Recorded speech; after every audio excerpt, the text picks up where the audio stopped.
Public ಟೈಮ್ಸ್ಗೆ ಸ್ವಾಗತ. ಹುಚ್ಚು ನಾಯಿಯ ಉಚ್ಚಾಟಕ್ಕೆ ಓರ್ವ ವ್ಯಕ್ತಿ ಬಲಿ.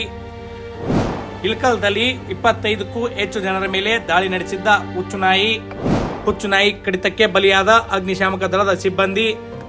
ಇಳಕಲ್ ಹುಣಗುಂದ ಮಾರ್ಗದ ಮಧ್ಯದ ಅಗ್ನಿಶಾಮಕ ಸಿಬ್ಬಂದಿ. ಚಿತ್ರಗಿ ಗ್ರಾಮದ 39 ವರ್ಷದ ಮೊಹಮ್ಮದ್ ರಫೀಕ್ ವಾಲಿಕಾರ್. ಹುಚ್ಚು ನಾಯಿ ಕಡಿತಕ್ಕೆ ಚಿಕಿತ್ಸೆ ಫಲಕಾರಿಯಾಗದೆ ವ್ಯಕ್ತಿ ಸಾವು. ಹುಚ್ಚು ನಾಯಿ ದಾಳಿ ಮಾಡುತ್ತಿರುವಾಗ ರಕ್ಷಣೆ ಮಾಡಲು ಹೋಗಿ ಪ್ರಾಣ ಕಳೆದುಕೊಂಡ ವ್ಯಕ್ತಿ.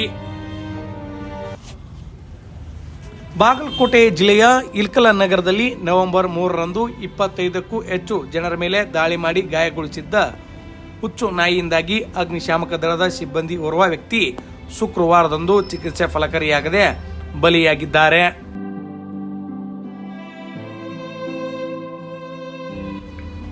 ಹುಣಗುಂದ ಇಳಕಲ್ ಮಾರ್ಗದ ಮಧ್ಯೆ ಇರುವ ಅಗ್ನಿಶಾಮಕ ದಳದ ಕಚೇರಿಯಲ್ಲಿ ಅಗ್ನಿಶಾಮಕ ದಳದ ಸಿಬ್ಬಂದಿಯಾಗಿ ಕಾರ್ಯನಿರ್ವಹಿಸುತ್ತಿದ್ದ ಚಿತ್ರಗಿ ಗ್ರಾಮದ ಮೊಹಮ್ಮದ್ ರಫೀಕ್ ವಾಲಿಕಾರ್ ನವೆಂಬರ್ 3ರಂದು ರಾತ್ರಿ ಸಮಯದಲ್ಲಿ ಕಚೇರಿ ಹತ್ತಿರ 3-4 ಜನರ ಮೇಲೆ ಹುಚ್ಚು ನಾಯಿ ದಾಳಿ ಮಾಡುತ್ತಿರುವಾಗ ರಕ್ಷಣೆ ಮಾಡಲು ಹೋದಾಗ ಅವರ ಮೇಲೆ ನಾಯಿ ದಾಳಿ ಮಾಡಿ ಕಣ್ಣಿಗೆ ಕಚ್ಚಿತ್ತು.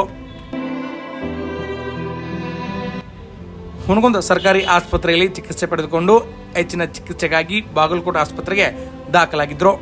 ಇನ್ನು ಹೆಚ್ಚಿನ ಚಿಕಿತ್ಸೆಗಾಗಿ ಹುಬ್ಬಳ್ಳಿಯ ಖಾಸಗಿ ಆಸ್ಪತ್ರೆಯಲ್ಲಿ ಚಿಕಿತ್ಸೆ ಪಡೆಯುತ್ತಿದ್ದಾಗ ಚಿಕಿತ್ಸೆ ಫಲಕಾರಿಯಾಗದೆ ಮೊಹಮ್ಮದ್ ರಫೀಕ್ ವಾಲಿಕಾರ್ ಶುಕ್ರವಾರದಂದು ಸಾವನ್ನಪ್ಪಿದ್ದಾರೆ ಎಂದು ತಿಳಿದು ಬಂದಿದೆ.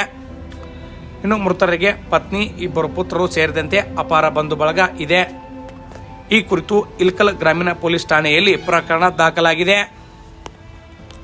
ಇನ್ನಷ್ಟು ಸುದ್ದಿಗಳನ್ನು ನೋಡಲು ಪಬ್ಲಿಕ್ ಟೈಮ್ಸ್ ಸಬ್ಸ್ಕ್ರೈಬ್ ಮಾಡಿ, ಬೆಲ್ ಬಟನ್ ಒತ್ತಿ.